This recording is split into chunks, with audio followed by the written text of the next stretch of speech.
ರಾಣಿ ಮಹಾರಾಣಿ, ಸೀತಾ ಔರ್ ಗೀತಾ, ಚಾಲ್ಬಾಜ್, ಚಾರುಲತಾ ಹೀಗೆ ನಾಯಕಿಯರ ದ್ವಿಪಾತ್ರದ ಅಭಿನಯದ ಚಿತ್ರಗಳು ಸಾಕಷ್ಟಿವೆ. ರಿಯಲ್ ಲೈಫ್ ಅಲ್ಲದೆ ರಿಯಲ್ ಲೈಫ್ನಲ್ಲಿ ಅವಳಿ ಜವಳಿ ಅಕ್ಕ ತಂಗಿಯರ ಬದುಕಿನ ಕಥೆಯನ್ನು ನಿಮ್ಮ ಮುಂದೆ ಇಡೋಕೆ ಪ್ರಯತ್ನಿಸುತ್ತಿದ್ದೇವೆ. ಹರಸಿ, ಹಾರೈಸಿ, ಪ್ರೋತ್ಸಾಹಿಸಿ. ಪ್ರಶಾಂತಿನಿ, ಪ್ರಮೋದಿನಿ ಕನ್ನಡ ಚಿತ್ರರಂಗ ಹಾಗೂ ಕಿರುತೆರೆ ಕಂಡ ಅವಳಿ ಜವಳಿ ಕಲಾವಿದೆಯರು. ಶ್ರೀ ವಿ.ಆರ್. ಪುರುಷೋತ್ತಮ್ ಹಾಗೂ ಶ್ರೀಮತಿ ಭಾಗ್ಯಲಕ್ಷ್ಮಿ ದಂಪತಿಗಳ 3ನೇ ಅವಳಿ ಜವಳಿ ಮಕ್ಕಳೇ ಈ ನಮ್ಮ ಪ್ರಶಾಂತಿನಿ, ಪ್ರಮೋದಿನಿ. ತಂದೆ HAL ಎಂಪ್ಲಾಯಿ, ತಾಯಿ ಗೃಹಿಣಿ ಹಾಗೂ ಪ್ರತಿಭಾನ್ವಿತ ಭರತನಾಟ್ಯ ಕಲಾವಿದೆ, ಹಾಡುಗಾತಿ, ಬರಹಗಾತಿ. ಮಕ್ಕಳನ್ನು ದೊಡ್ಡ ಕಲಾವಿದರು ಮಾಡಬೇಕೆಂಬ ಸಾಕಷ್ಟು ಆಸೆ ಕನಸುಗಳನ್ನು ಕಂಡಿದ್ದ ಹಠಗಾತಿ. ಪ್ರಶಾಂತಿನಿ, ಪ್ರಮೋದಿನಿ ಅವರಿಬ್ಬರಿಗೂ ತಮ್ಮ 3ನೇ ವಯಸ್ಸಿಗೆ ನೃತ್ಯಾಭ್ಯಾಸವನ್ನು ಕಲಿಸಿ ಕಲೆ, ನಟನೆ ಬಗ್ಗೆ ಮನೆಯಲ್ಲೇ ಗುರುಕುಲವನ್ನು ತೆರೆದು ತರಬೇತಿಯನ್ನು ಶುರು ಮಾಡಿದರು ಈ ಮಹಾತಾಯಿ. ತವರು ಮನೆ ಚಿತ್ರದ ಮೂಲಕ ಪ್ರಮೋದಿನಿಯವರು, ಬ್ರಹ್ಮ ವಿಷ್ಣು ಮಹೇಶ್ವರ ಚಿತ್ರದ ಮೂಲಕ ಪ್ರಶಾಂತಿನಿಯವರು ಇಬ್ಬರು ಕನ್ನಡ ಚಿತ್ರರಂಗಕ್ಕೆ ಬಾಲ ಕಲಾವಿದರಾಗಿ ಪರಿಚಿತರಾದರು. ಪ್ರಮೋದಿನಿಯವರು ಬಾಲ ಕಲಾವಿದೆಯಾಗಿ ನಂತರ ಕಲಾವಿದೆಯಾಗಿಯೂ ಕೂಡ ಸುಮಾರು 20ಕ್ಕೂ ಹೆಚ್ಚು ಕನ್ನಡ ಚಿತ್ರಗಳಲ್ಲಿ ನಟಿಸಿ ಕನ್ನಡ, ತೆಲುಗು, ತಮಿಳು ಧಾರಾವಾಹಿ ಹಾಗೂ ಸಿನಿಮಾದಲ್ಲಿ ತಮ್ಮ ನಟನೆಯ ಮೂಲಕ ಗಮನ ಸೆಳೆದಿದ್ದಾರೆ. ಉದಯ ಟಿವಿಯ ಜನಪ್ರಿಯ ಕಾರ್ಯಕ್ರಮವಾದ ಟಾಪ್ 10 ಹೃದಯದಿಂದ ಈ ಕಾರ್ಯಕ್ರಮಗಳಲ್ಲಿ ಈ ಅಕ್ಕ ತಂಗಿಯರ ಜೋಡಿ ಸಾಕಷ್ಟು ಪ್ರೇಕ್ಷಕರನ್ನ ಮೋಡಿ ಕೂಡ ಮಾಡಿತ್ತು. ಪ್ರಶಾಂತಿನಿಯವರು ಶ್ರೀ ಶೇಖರ್ ಅವರನ್ನು ವಿವಾಹವಾಗಿ ಅವರಿಗೆ ಸಾಯಿ ಪ್ರಜ್ವಲ್ ಎಂಬ ಮಗ ಹಾಗೂ ಹನ್ಸಿಕಾ ಎಂಬ ಮಗಳು ಇದ್ದಾರೆ. ಪ್ರಸ್ತುತ ಅಮೆರಿಕಾದಲ್ಲಿ ಪ್ರಶಾಂತಿನಿಯವರು ವಾಸವಾಗಿದ್ದು ಈಗ ಇವರ ತಾಯಿ ಕಲಿಸಿಕೊಟ್ಟ ಪರಂಪರೆಯನ್ನು, ವಿದ್ಯೆಯನ್ನು ಮುಂದುವರಿಸುತ್ತಾ ಅಲ್ಲಿರುವ ಮಕ್ಕಳಿಗೆ ನಾಟ್ಯವನ್ನು ಕಲಿಸಿ ನಮ್ಮ ಭಾರತದ ಭರತನಾಟ್ಯ ಸಂಸ್ಕೃತಿಯನ್ನು ಮುಂದುವರಿಸುತ್ತಾ ಬಂದಿದ್ದಾರೆ. ಇನ್ನು ಪ್ರಮೋದಿನಿಯವರು ಶ್ರೀ ಮುರುಗನ್ ಅವರನ್ನು ವಿವಾಹವಾಗಿ ಇವರಿಗೆ ಐಶ್ವರ್ಯ ಎಂಬ ಮಗಳಿದ್ದಾರೆ.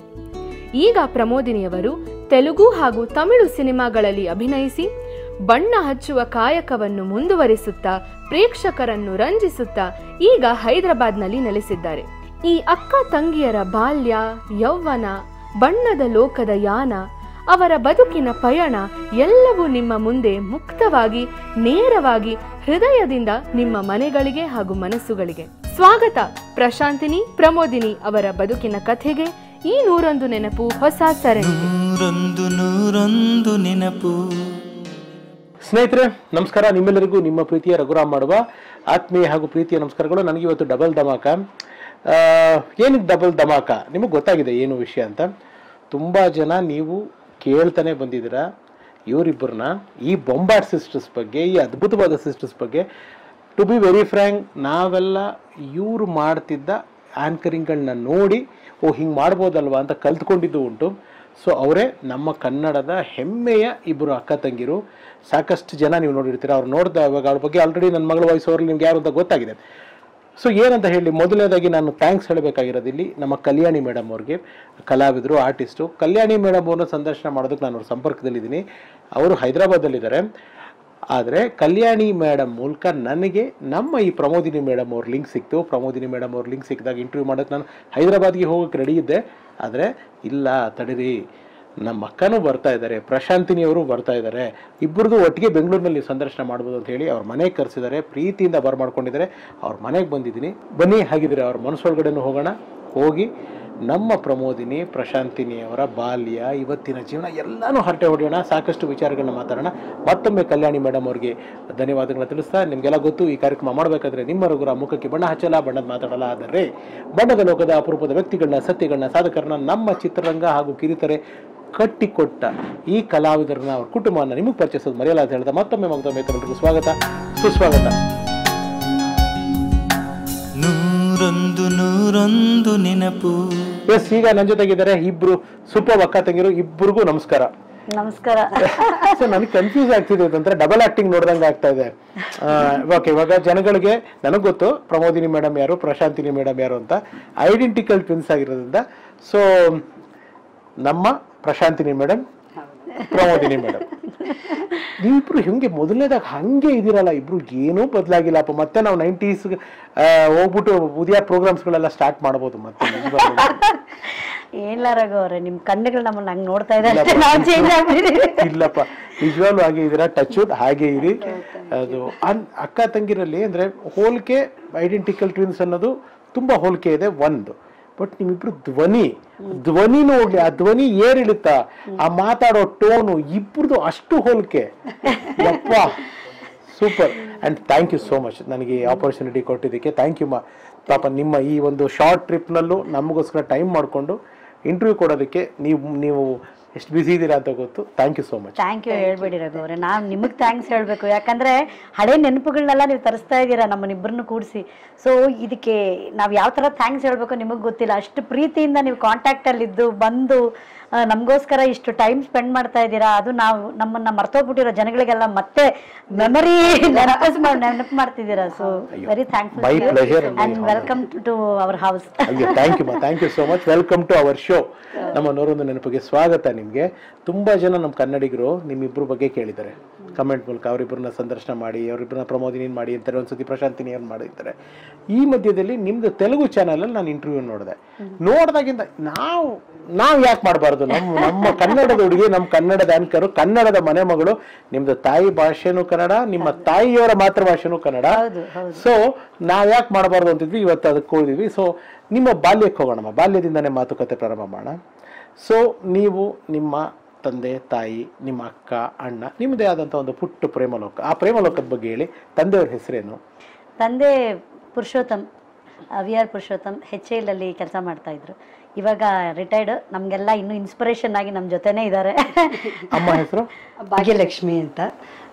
ಈಗ ಲೈಕ್ 2016 ಗೊತ್ತಾಯ್ತು. Sorry for. ಬಟ್ ಅವರೇ ನಾವು ಇವತ್ತು ಕೂತ್ಕೊಂಡು ಇಲ್ಲಿ ಮಾತಾಡ್ತಾ ಇದೀವಿ ಅಂದ್ರೆ ನಮ್ಮ ತಂದೆ ತಾಯಿ ಪ್ರೋತ್ಸಾಹನೇ ಇದೆಲ್ಲ. ಓಕೆ. ಸೊ ಅಕ್ಕ ಒಬ್ರು, ಅಣ್ಣ ಒಬ್ರು ಅಲ್ವಾ? ಹೌದು. ಓಕೆ. ನಿಮ್ಮಿಬ್ಬರಿಗೂ ಎಷ್ಟು ಮಿನಿಟ್ಸ್ ವ್ಯತ್ಯಾಸ? ಯಾರ್ದು ಮೇಡಮ್ ದೊಡ್ಡವರು? ನಾನು 4 ನಿಮಿಷ ದೊಡ್ಡವಳು, 4 ನಿಮಿಷ ಚಿಕ್ಕವಳು. 4 ಮಿನಿಟ್ಸ್ ಡಿಫ್ರೆನ್ಸ್ ಇರ್ಬೋದು. ಯಾವತ್ತು ಬರ್ಡೇ? ಯಾವತ್ತು? Feb 3. ಮೊನ್ನೆ.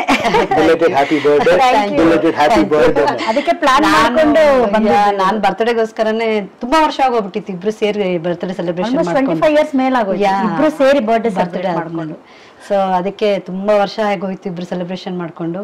ಈ ಸಲ ಏನಾಗ್ಲಿ, ಏನ್ ಕೆಲಸ ಇದ್ರು ಬಿಟ್ಟು ಬರ್ಬೇಕು ಅಂತ ಹೇಳಿ ಬಂದೆ ಈ ವರ್ಷ. ಅದಕ್ಕೆ ಸಕ್ಸಸ್ಫುಲ್ ಆಗಿ ಬರ್ತ್ಡೇ ಆಯ್ತು. ಚೈಲ್ಡ್ಹುಡ್ ಅಲ್ಲಿ ಬರ್ಡೇ ಸೆಲೆಬ್ರೇಷನ್ಸ್ ಅವಾಗ ಅದರ ಎನಿ ಮೆಮೊರಬಲ್ ಬರ್ಡೇ ಅದರ ಜ್ಞಾಪಕ ಇದೆಯಾ ಏನಾದ್ರು? ನನ್ನ ಚೈಲ್ಡ್ಹುಡ್ ಎಲ್ಲ ಮೆಮೊರಬಲ್. ಯಾಕಂದ್ರೆ ನಾವು ಪ್ರತಿ ವರ್ಷ ಗ್ರ್ಯಾಂಡ್ ಆಗಿ ಮಾಡ್ಕೋತಾ ಇದ್ವಿ ನಮ್ಮ ಮನೆಯಲ್ಲಿ. ನಮ್ಮ ಅಪ್ಪ ಇನ್ನೂ ಹೇಳ್ಬೇಕಂದ್ರೆ ಇವತ್ತು ನಮ್ಮ ಫಸ್ಟ್ ಬರ್ಡೇಗೆ ಕಟ್ಟಿಟ್ಟಿರೋ ಹಬ್ಬ, ಕಲರ್ ಪೇಪರ್ಸ್ ಇದೆಲ್ಲ ಇರುತ್ತಲ್ಲ, ನಾವ್ ಆಗಿನ ಕಾಲದಲ್ಲಿ ಒಂದು ಕಲರ್ ಅದೆಲ್ಲ ಇನ್ನೂ ಹಿಂಗೆ ಇಟ್ಟಿದ್ದಾರೆ. ನೆಕ್ಸ್ಟ್ ಜನರೇಷನ್ ನಮ್ಮ ಅಣ್ಣನ ಮಗಳು ಚಿಕ್ಕದು ಮೊಮ್ಮಕ್ಕಳಿಗೆ ಎಲ್ಲಾರ್ಗು ಅದೇ ಯೂಸ್ ಮಾಡ್ತಾ ಇದ್ದಾರೆ. ಮನೇಲಿ ನಮ್ ಬರ್ತ್ಡೇ ಅಂದ್ರೆ ನಮ್ಮ ಅಪ್ಪ, ನಮ್ಮ ತಂದೆ ತಾಯಿಗೆ ಎಲ್ರಿಗೂ ಒಂದು ಹಬ್ಬ ತರ ಮನೆಯಲ್ಲಿ ಚೆನ್ನಾಗಿ ಸೆಲೆಬ್ರೇಟ್. ನಮ್ಮ ಫ್ರೆಂಡ್ಸ್ನೆಲ್ಲ ಕರೆಸಿ ಸಿಂಪಲ್ ಆಗೇ ಇರೋದು, ಬಟ್ ಚೆನ್ನಾಗಿ ಅದೆಲ್ಲ ಒಂದು ಮೆಮೊರಬಲ್ ಆಗಿ ಇದೆ. ಓಕೆ. ನೀವಿಬ್ರು ಇಂಡಸ್ಟ್ರಿಗೆ ಬಂದಿದ್ದು ಅಂದ್ರೆ ಮಜಾ ಅಂದ್ರೆ ಅಪ್ಪ ಅಮ್ಮಂಗೆ ತುಂಬಾ ಇಂಟ್ರೆಸ್ಟ್ ಇತ್ತಂತೆ. ಯಾವ್ದೋ ಪೇಪರ್ ಅಲ್ಲಿ ಒಂದು ಆಡ್ ಬಂದಿತ್ತಂತಲ್ಲ, ಈ ತರ ಚೈಲ್ಡ್ ಆರ್ಟಿಸ್ಟ್ ಬೇಕಾಗಿದ್ದಾರೆ ಅಂತ. ಅದು ಎಷ್ಟೋ ಮಕ್ಕಳಲ್ಲಿ ನೀವು ಸೆಲೆಕ್ಟ್ ಆದ್ರಂತೆ. ಹಿಂಗೆ ಅದ್ರ ಕತೆ ಹೇಳೋದಾದ್ರೆ ಆ ಸ್ಟೋರಿ. ಅದೇ ಒಂದ್ಸಲಿ ನಮ್ಮ ಅಮ್ಮನಿಗೆ ಚಿಕ್ಕ ವಯಸ್ಸಿಂದಾನು ನಾವು 4 ಜನದಲ್ಲಿ ಯಾರನ್ನಾದ್ರೂ ಆರ್ಟಿಸ್ಟ್ ಮಾಡ್ಬೇಕು ಅನ್ನೋದು ಒಂದು ನಮ್ಮ ಅಮ್ಮನಿಗೊಂದು ತುಂಬಾ ಹುಚ್ಚು. ನಮ್ಮಮ್ಮ ಒಳ್ಳೆ ಕ್ಲಾಸಿಕಲ್ ಡ್ಯಾನ್ಸರ್. ಸೊ ಇಬ್ಬರು ಟ್ರೈ ಮಾಡಿದ್ರು. ಆಮೇಲೆ ಸರಿ ಅಂದ್ಬಿಟ್ಟು ನಮ್ಮಿಬ್ಬರು ಟ್ರೈ ಮಾಡಿದ್ರೆ ಚಿಕ್ಕ ಮಕ್ಕಳಿಂದಾನೇ ಒಂಚೂರು ಎಲ್ಲೋ ಆ ಒಂದು ಕಲೆನೆಲ್ಲೋ ನೋಡ್ಬಿಟ್ಟಿದ್ದಾರೆ. ಅದನ್ನ ನಮ್ಮನ್ಗೆ ಸ್ಕೂಲ್ ಕಳ್ಸೋದಕ್ಕಿಂತ ಹೆಚ್ಚಾಗಿ ಕಿತ್ತೂರು ಚೆನ್ನಮ್ಮ ಡೈಲಾಗ್ ಸರೋಜಾದೇವಿ ಅವರು ಹೇಳಿರೋದು, ನಿಮಗೆ ಏಕೆ ಕೊಡಬೇಕು ಕಪ್ಪ, ಅದನ್ನ ನಮ್ಗೊಂದು ಟವಲ್ ಕಟ್ಬಿಟ್ಟು ದುಪ್ಪಟ್ಟ ಎಲ್ಲ ಕಟ್ಬಿಟ್ಟು ಇಬ್ಬರಿಗೂ ಚಿಕ್ಕ ಚಿಕ್ಕ ಮಕ್ಕಳು 3-4 ವರ್ಷಕ್ಕೆ ಅವಾಗ್ಲೇ ಹೇಳಿಸೋರು, ಡೈಲಾಗ್ಸ್ ಎಲ್ಲ ಪ್ರಾಕ್ಟೀಸ್ ಮಾಡಿಸೋರು. ಮತ್ತೆ ಡ್ಯಾನ್ಸ್ ಈ ತರ ಎಲ್ಲ ಶುರು ಆಯ್ತು. ಇವಾಗ ಇಷ್ಟು ಈಸಿ ಇರ್ಲಿಲ್ವಲ್ಲ. ಆಗ ಸಿನಿಮಾ ಅನ್ನೋದು ನಮ್ಗೆ ತುಂಬಾ ದೂರ. ಇವಾಗ ಆಡಿಷನ್ಸ್ ನೋಡ್ತೀವಿ, ಆಡಿಷನ್ ಮಾಡ್ತೀವಿ, ಹೋಗ್ತೀವಿ. ಆವಾಗ ಹಿಂಗೆ ಎಂಟ್ರಿ ಕೊಡೋದು ಅಂದಾಗ ಒಂದ್ಸಲಿ ಪೇಪರಲ್ಲಿ ಒಂದು ಆ್ಯಡ್ ಕೊಟ್ಟಿದ್ರಂತೆ. ಅದು ನನ್ಗೂ ನೆನಪಿಲ್ಲ, ನಮ್ಮ ಅಪ್ಪ ಅಮ್ಮ ಹೇಳಿದ್ದೆ. ಸೊ ಅಪ್ಪ ನೋಡ್ಬಿಟ್ಟು ನಮ್ಮಮ್ಮ ಹೇಳಿದ್ರಂತೆ ಈ ತರ ಹಾಕೋಣ ಅಂದ್ರೆ, ನಮ್ಮ ಅಪ್ಪ ಹೇಳಿದ್ರಂತೆ ಇದೆಲ್ಲ ಎಲ್ಲಿ ಬರುತ್ತೆ, ಎಷ್ಟೋ ಮಕ್ಕಳು ನೋಡ್ಬಿಟ್ಟು ಬರ್ತಾರೆ, ಇನ್ನು ಒಂದು ಟ್ರೈ ಮಾಡೋಣ ಅಂತ ಲೆಟ್ರ್ ಹಾಕಿದ್ರೆ ಇಂಟರ್ವ್ಯೂಗೆ ಕರೆ ಬಂತು. ಸೊ ವುಡ್ಲ್ಯಾಂಡ್ಸ್ ಹೋಟೆಲ್ ಅನ್ಕೋತೀನಿ ಇಲ್ಲೇ. ಸೊ ಆ ವುಡ್ಲ್ಯಾಂಡ್ಸ್ ಹೋಟೆಲಲ್ಲಿ ನಮ್ಮಿಬ್ಬರನ್ನ ಕರ್ಕೊಂಡು ಹೋದ್ರೆ ಬೇಜಾನ್ ಜನ ಕರ್ನಾಟಕದಲ್ಲಿರೋ ಅಂತ ಮುದ್ದಾಗಿ ನಮಗಿಂತ ಚೆನ್ನಾಗಿರೋ ಮಕ್ಕಳು, ತುಂಬಾ ಕ್ಯೂಟ್ ಆಗಿರೋ ಮಕ್ಕಳು ತುಂಬಾ ಜನ ಬಂದಿದ್ರು. ನಮ್ಮಪ್ಪನಿಗೆ ಅಲ್ಲಿ ಕಾನ್ಫಿಡೆನ್ಸ್ ಆಯ್ತು, ಇಷ್ಟು ಜನದ ಮಧ್ಯೆ ನಮ್ಗೆ ಎಲ್ಲಿ ಸಿಗುತ್ತೆ ನೋಡೋಣ, ಆದ್ರೆ ಆಗತ್ತಿಲ್ಲ ಅಂದ್ರೆ ಇಲ್ಲ. ನಮ್ಮಮ್ಮ ಲೆಟ್ಸ್ ಗಿವ್ ಅ ಟ್ರೈ. ನಮ್ಮಂಗೆ ಆವಾಗಲೇ ಹೇಳಿದ್ರು, ಕೇಳಿದ ತಕ್ಷಣ ಎಲ್ಲ ಆನ್ಸರ್ ಮಾಡಬೇಕು, ಡಾನ್ಸ್ ಮಾಡ್ಬೇಕು. ನಮ್ ಡಾನ್ಸ್ ಟಚ್ ಇತ್ತು. ನಾವು 3 ವರ್ಷದಿಂದಾನೇ ನಮ್ಮಮ್ಮ ಡಾನ್ಸ್ ಹೇಳ್ಕೊಡಕ್ ಸ್ಟಾರ್ಟ್ ಮಾಡಿದ್ರು. ಸೊ ಅದೆಲ್ಲ ನಮ್ಗೆ ಟಚ್ ಇತ್ತು. ಆಮೇಲೆ ಹೇಳ್ದಂಗೆ ಮನೇಲಿ ಆಕ್ಟಿಂಗ್ ಮಾಡೋದು ಹೇಗೆ, ಡೈಲಾಗ್ ಹೇಳೋದು ಹೇಗೆ, ಕೋಪ ಬಂದ್ರೆ ಹೇಗೆ ನೋಡೋದು ಎಲ್ಲ ಒಂದು ನಮ್ಮಮ್ಮ ಪುಟ್ಟದಾಗ ನಮ್ ಇಬ್ಬರು ಕೂತ್ಕೊಂಡು ಫುಲ್ ಟ್ರೈನಿಂಗ್ ಕೊಡೋರು. ಅದ್ ಹೆಂಗಾಗ್ತಿದೆ ಅಂದ್ರೆ ಒಂಥರ ಅದೆಲ್ಲ ಅಭ್ಯಾಸ ಆಗೋಗಿ ಆ ಡೈರೆಕ್ಟರ್ ಪ್ರೊಡ್ಯೂಸರ್ ಕೂತಿದ್ರು. ಅಬ್ಬಾಯಿ ನಾಯ್ಡು ಅವರು ಡೈರೆಕ್ಟರ್, ಪ್ರೊಡ್ಯೂಸರ್ ವಿಜಯ ರೆಡ್ಡಿ ಅವರು ಡೈರೆಕ್ಟರ್. ತಾಯಿಯ ನುಡಿ ಅನ್ನೋ ಒಂದು ಯಾವ್ದೋ ಸಿನಿಮಾಗೆ. ಸೊ ಆ ಸಿನಿಮಾಗೆ ಸುಮಲತಾ ಅವರು, ಚರಣ್ ರಾಜ್ ಅವರು ಮೈನ್ ಕ್ಯಾರೆಕ್ಟರ್. ಅದರಲ್ಲಿ ನಮ್ಮ ಇವರು ರೋಹಿತ್ ಮಾಸ್ಟರ್, ಶ್ರೀನಾಥ್ ಅವರು ಎಲ್ಲ ಇದ್ದಾರೆ ಮಕ್ಕಳ ಕ್ಯಾರೆಕ್ಟರ್. ಸೊ ಆವಾಗ ಆ ಪಿಕ್ಚರ್ಗೋಸ್ಕರ ಆಡಿಷನ್ ಮಾಡೋವಾಗ ನಮ್ಮನ್ನ ನೋಡಿದ್ರು. ನೋಡಿದ ತಕ್ಷಣ ಅವ್ರು ಕೇಳೋದಕ್ಕಿಂತ ಜಾಸ್ತಿ ಓವರ್ ಆಗಿ ನಾವ್ ಮಾಡ್ಬಿಟ್ವಿ ಡ್ಯಾನ್ಸ್.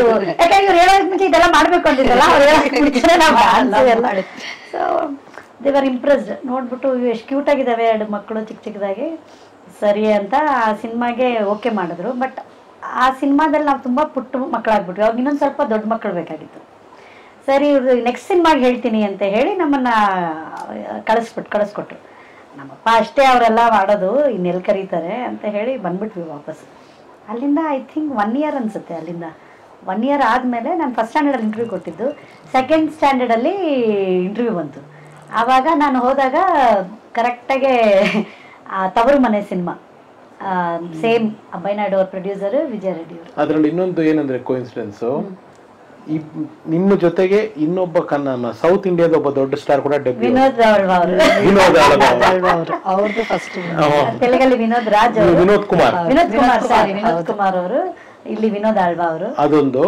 ಅಂಡ್ ಸೆಕೆಂಡ್ ಥಿಂಗ್, ಅವರು ಕೂಡ ಸೆಕೆಂಡ್ ಸಿನಿಮಾ ತವರು ಮನೆಯಿಂದ ನೀವು ನಮ್ಮ ಚಿತ್ರರಂಗದ ತವರು ಮನೆಗೆ ಬಂದ್ರಿ. ಎಕ್ಸಾಕ್ಟ್ಲಿ. ಆ ಸಿನಿಮಾ ಇಂದ ಎಂಟ್ರಿ. ಅಲ್ಲಿ ಏನ್ ಇಬ್ರು ಹೋದ್ವಿ ಆಡಿಷನ್ಗೆ. ಇಬ್ರು ಹೋದ್ವಿ, ಇಬ್ರು ಮಕ್ಳೆಲ್ಲ ಬಂದಿದ್ರು, ನೋಡಿದ್ರು, ಇಬ್ರು ನಿಮ್ಗೆ ಹೇಳ್ತೀವಿ ಅಂದ್ರು. ಆಮೇಲೆ ನೋಡಿದ್ರೆ ಇಬ್ರು ಸೆಲೆಕ್ಟ್ ಆದ್ವಿ. ಬಟ್ ಇಬ್ರು ಒಂದೇ ತರ ಇರೋದ್ರಿಂದ ಒಬ್ಬರನ್ನೇ ಸೆಲೆಕ್ಟ್ ಮಾಡ್ಕೋಬೇಕಾಗಿತ್ತು. ಸೊ ಹಾಗಾಗಿ ಅವಾಗ ಸರಿ ಫಸ್ಟ್ ಅಲ್ಲಿ ನಾನೊಂಥರ ಹೈಪರ್, ಇವಳೊಂದ್ ಸ್ವಲ್ಪ ಸಾಫ್ಟ್, ನಾನೊಂಚೂರು ಹೈಪರ್ ಮಾಡ್ತೀನಿ. 4 ನಿಮಿಷ ವ್ಯತ್ಯಾಸದಲ್ಲಿ ಎಷ್ಟು ಬದಲಾವಣೆ ಇರುತ್ತೆ ಅಲ್ಲ, ಗ್ರೇಟ್ ಅದ. ಸೊ ಆವಾಗ ಸರಿ ಅಂತ ಹೇಳಿ ನನ್ನನ್ನ ಫಸ್ಟ್ ಮಾಡಿಸಿದ್ರು. ಆವಾಗ ಅಲ್ಲೊಂದು ಡಿಸ್ಅಡ್ವಾಂಟೇಜ್ ಅಂದ್ರೆ ನನಗೆ 1 ಹಲ್ ಬಿದ್ದು 2 ಹಲ್ ಇರ್ಲಿಲ್ಲ. ನಕ್ರೆ ಎಲ್ಲಿ ಚಾನ್ಸ್ ಕೊಡಲ್ವೇನೋ ಅಂದ್ಬಿಟ್ಟು ನಗ್ತಾನೆ ಇರ್ಲಿಲ್ಲ ನಾನು. డైరెక్టర్ అప్పుడు ప్రొడ్యూసర్ అయ్యో ఏం చేసేది ఈ అమ్మాయికి పాపకి పర్లేదు ಸರಿ ಅದನ್ನ ಬ್ಲ್ಯಾಕ್ ಮಾಡ್ಬಿಡೋಣ ಅಂತ ಏನೇನೋ ಐಡಿಯಾ ಹೇಳಿದ್ರು. ಡೈರೆಕ್ಟರ್ ಪರವಾಗಿಲ್ಲ ಬಿಡಿ ಹಂಗೆ ಇರಲಿ, ಆ ಫುಲ್ ಸಿನಿಮಾದಲ್ಲಿ ನಾನು ಬಾಯೇ ಬಿಡಲ್ಲ ಹಂಗೆ ಇರ್ತೀನಿ. ಭವ್ಯ ಅವ್ರಿಗೆ Young character, younger version. So ಒಂದು ಸಾಂಗ್ ಇದೆ, ಚಿನ್ನದಂತ ಹುಡುಗಿಗೆ ಮುತ್ತಿನಂತ ಹುಡುಗ ಬೇಕು ಅನ್ನೋ ಒಂದು ಸಾಂಗ್. ಸೊ ಅದೊಂದು ಮೆಮರಿ ಸಾಂಗ್ ನನಗೆ ಲೈಫಲ್ಲಿ. ಇವಳ್ದು ಅದೇ ತವ್ರ ಮನೆ ಆದ್ಮೇಲೆ ನೆಕ್ಸ್ಟ್ ಮೂವಿ ಈ ಜೀವ ನಿನಗಾಗಿ ಅಂತ ವಿಷ್ಣು ಸರ್ದು ಚಿಕ್ಕ character, prominent character. Shalini friend phone ಮಾಡೋದನ್ನೆಲ್ಲ ಏನ್ ಮೆಚೂರ್ಡ್ ಆಗಿ ಮಾಡಿದ್ರಿ ಅವಾಗ್ಲೇ ನೀವು ಅದನ್ನ. ಆ ಮೆಚೂರಿಟಿಗೆಲ್ಲ ಕಾರಣ ನಮ್ಮಪ್ಪನೇ. ಅಲ್ಲೊಂದು ಕ್ಯಾಮ್ರಾ ಪಕ್ಕದಲ್ಲಿ ಕೂತ್ಕೊಂಡ್ಬಿಡೋರು, ಏನಾದ್ರು ಡೈಲಾಗ್ ಹೇಳಿಲ್ಲ ಅಂದ್ರೆ ಹಿಂಗ್ ಅನ್ನೋರು, ಬಾ ಅದು ಎಷ್ಟು ಸಲ ಹೇಳ್ಕೊಟ್ರು ಯಾಕೆ ಹೇಳಿಲ್ಲ. ಸೊ ಫುಲ್ ನಮ್ಮನ್ನ ಟ್ರೈನ್ ನಮ್ ಜೊತೆನೆ ಇರೋರು ಕಂಪ್ಲೀಟ್ ಆಗಿ. ನಮ್ಮ ಅಪ್ಪ ಅಮ್ಮ ನಮ್ ಜೊತೆನೆ ಕೂತ್ಕೊಂಡು ನಮ್ಮನ್ನ ಟೇಕ್ ಕೇರ್ ಮಾಡ್ಕೊಂಡು ಹೆಂಗ್ ಆಕ್ಟ್ ಮಾಡ್ಬೇಕು ಮಾಡಬಾರ್ದು ಅನ್ನೋದು. ಸೊ ವಿಷ್ಣು ಸರ್ನ ಈ ಜೀವ ನಿನಗಾಗಿ ಸಿನಿಮಾದಲ್ಲಿ ನೋಡಿದ್ದು, any memories of Vishnuvardhan sir? ಇವಾಗ್ಲೂ ಅಂದ್ರೆ down to earth person and ಎಷ್ಟು ಹ್ಯಾಂಡ್ಸಮ್ ಆಗಿರೋರು ಅಂದ್ರೆ ಆ ಟೈಮಲ್ಲಿ ಆ ಹೀರೋವಾಗ ಅಷ್ಟು ಒಳ್ಳೆ ಒಂದು ಕಾಂಪ್ಲೆಕ್ಷನ್ ಆಗಲಿ, ಅವರ ಪರ್ಸ್ನಾಲಿಟಿ ಅಷ್ಟೇ ಡೌನ್ ಟು ಅರ್ತ್, ಅಷ್ಟೇ ಟ್ಯಾಲೆಂಟ್. ನನಗೇನೋ ಅನ್ಸುತ್ತೆ ಇವಾಗೂ ನೋಡ್ತಿದ್ದೀನಿ, ಬಟ್ ಅವಾಗಿರೋರೇ ಆರ್ಟಿಸ್ಟ್ಗಳೇನೋ, ಅವರೇ ಆಕ್ಟರ್ಸ್ ಏನೋ ಅನ್ಸುತ್ತೆ ನನಗೆ. ಟ್ರೂ ಆಕ್ಟರ್ ಅಲ್ಲ, ಸಿನಿಮಾಗೆ ಏನ್ ಬೇಕು ಹಂಗ್ ನೋಡಿದ್ರೆ ಇವರೇ ಆರ್ಟಿಸ್ಟ್ ಅನ್ನೋ ತರ ಇರೋರು. ಇವಾಗೆಲ್ಲ ನಟರು ಜಾಸ್ತಿ ಅಮ್ಮ, ಕಲಾವಿದರು ಕಡಿಮೆ. ಅವಾಗೆಲ್ಲ ಕಲಾವಿದರು ಜಾಸ್ತಿ, ನಟರು ಕಡಿಮೆ. ಕಲಾವಿದರು ಅಂದ ಚಂದ ಎಲ್ಲಾ ಸೇರಿರೋರು ಒಬ್ರು ಅಂತ ಅಂತಾರಲ್ಲ, ಆವಾಗಿರೋರೇ ಅದಲ್ಲ. ಇನ್ನೊಂದಂದ್ರೆ ಇವತ್ತು ನಮ್ಮ ಇಂಡಿಯಾದ ಸೂಪರ್ ಸ್ಟಾರ್ ಅಜಿತ್ ಅವರ ಶ್ರೀಮತಿ ಬೇಬಿ ಶಾಲಿನಿ. ಸೊ ಏನಾದ್ರು ಮೆಮೊರೀಸ್ ಇದೆಯಾ? ಆಕ್ಚುಲಿ ಹೇಳ್ಬೇಕಂದ್ರೆ ಅವ್ರಿಗೆ ದೊಡ್ಡ ಹೀರೋಯಿನ್ ಮಾಡ್ಬೇಕು ಅಂತ ತುಂಬಾ ಆಸೆ ಇತ್ತು. ಇವಾಗ ಪ್ರತಿ ಪೇರೆಂಟ್ಸ್ಗೂ ಒಂದು ಫಿಲಂ ಲೈನ್ ಅಲ್ಲಿ ಎಂಟರ್ ಆಗ್ತೀವಿ ಅಂದ್ರೆ ಮಕ್ಕಳು ಒಂದು ಹೀರೋಯಿನ್ ಆಗಿ ಇಂಟ್ರೊಡ್ಯೂಸ್ ಆಗ್ಬೇಕು ಅಂತ, ಒಂದು ದೊಡ್ಡ ಮಟ್ಟದಲ್ಲಿ ಗುರುತು ಸಿಗಬೇಕು ಅಂತ, ಒಳ್ಳೆ ಆ ಲೆವೆಲ್ ಅಲ್ಲಿ ಒಂದು ಗುರುತು ನಮ್ಗಳಿಗೆ ಬಂದಿಲ್ಲ.